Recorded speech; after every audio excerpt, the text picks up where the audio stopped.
નમસ્કાર વિદ્યાર્થી મિત્રો, આ લેક્ચરમાં આજે આપણે expressing habitual action in the past અથવા તો ટોકિંગ અબાઉટ ડિસ્ટન્ટ પાસ્ટ એટલે કે એનું ગુજરાતી જોવો એટલે તમને ખ્યાલ આવશે.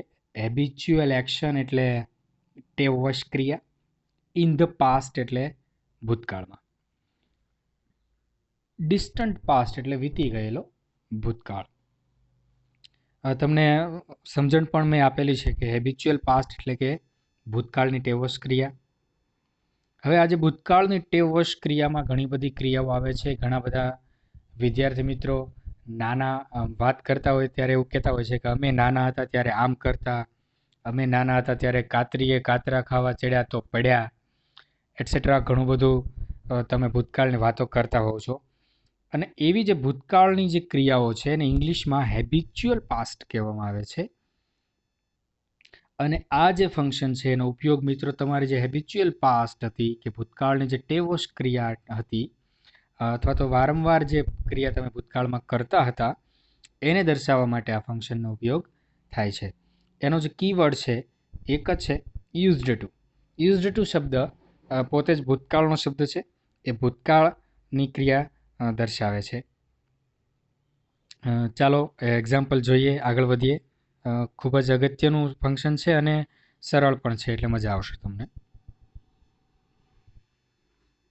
એક્ઝામ્પલ્સમાં તમે જોશો તો ખ્યાલ આવશે કે I used to wear a simple clothes. I used to wear a simple clothes એટલે કે હું સાદા કપડાં પહેરવા ટેવાયેલો હતો અથવા તો હું સાદા કપડાં પહેરતો. I used to drink milk in my childhood. હું મારા બાળપણમાં દૂધ પીતો હતો અથવા તો દૂધ પીવા ટેવાયેલો હતો.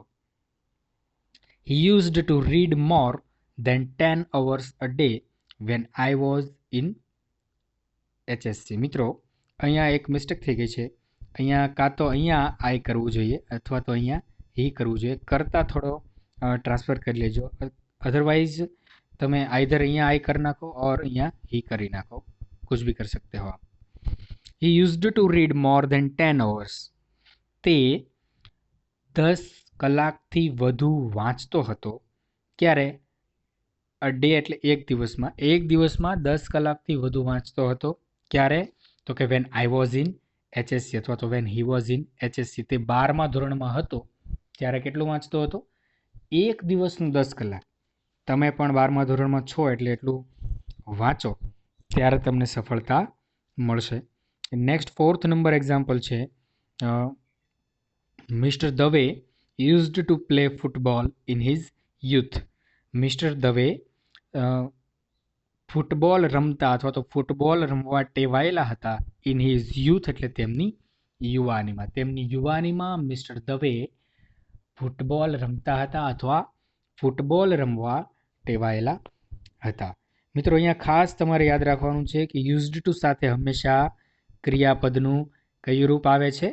મૂળ રૂપ જ આવે છે. જે વી પોતે છે, જે ક્રિયાપદનું મેઇન રૂપ છે એ જ આવે છે.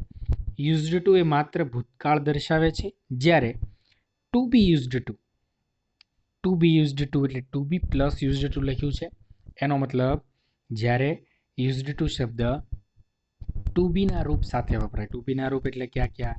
એમ, ઇઝ, આર, વોઝ, વેર, બરાબર છે. આ બધા ટુ બીના રૂપ છે. એમની સાથે જ્યારે યુઝડ ટુ વપરાય ત્યારે ત્રણેય કાળમાં વપરાય છે. પરંતુ આ ફંક્શન સાથે ટુ બીના રૂપ સાથે યુઝડ ટુને કંઈ લેવા દેવા નથી. માટે તમે યાદ રાખજો કે યુઝડ ટુ ડાયરેક્ટ કર્તા સાથે હોય ત્યારે જ આ ફંક્શનનો ઉપયોગ કરવો. તમે જોજો પહેલાં કર્તા છે, પછી ડાયરેક્ટ શું છે? યુઝડ ટુ છે. આ નોંધ પણ તમારે ખાસ યાદ રાખવાની છે. તો આ જે 4થા નંબરનું એક્ઝામ્પલ છે તમને માર્ચ 2020માં 1 માર્કની અંદર રોકડિયામાં પૂછાઈ ગયું. યુઝડ ટુ યાદ હોય એટલે ડાયરેક્ટ તમે કહી શકો કે કયું ફંક્શન છે? Habitual action in the past. તો આવું જ ઇઝી પૂછાય છે. કોઈ ગભરાવાની જરૂર નથી. માત્ર થોડી તૈયારી કરો, ધ્યાન રાખો એટલે માર્ક્સ તમે લાવી શકશો. Thank you.